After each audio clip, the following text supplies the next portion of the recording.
I just watched History Channel yesterday, and it was talking about Jesus Christ, and it seems like they found Jesus' body tomb and like his tombstone and stuff. They found Jesus' body and where it's been buried at. But the main point I'm talking about is like they said they were talking about Jesus Christ's history, and they said Jesus had slaves. But hold up, I thought slavery is wrong. So if Jesus up here having slaves of his own, because when Jesus was bringing animals on his trip, he also had slaves with him too. And I just found that out yesterday.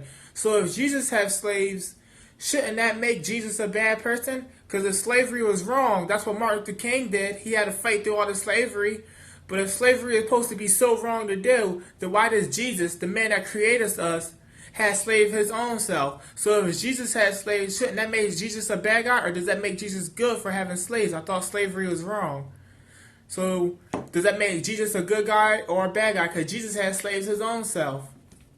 So what's the difference between? So if Jesus had slaves, that must mean Jesus ain't perfect.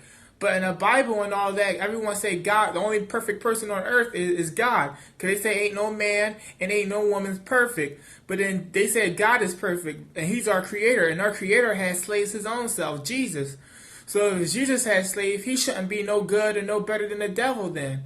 Because you know how when people say something, you know how when people judge, right? And people be like, this person does this and that person does that. Well, then that person know better than the other. But if the devil is so evil, so is Jesus, because Jesus has slaves, which means that Jesus ain't no better than the devil is then. Because if Jesus having slaves, and slavery is wrong. So why is Jesus having slaves? Shouldn't that make Jesus a bad guy too? Which means Jesus not perfect his own self.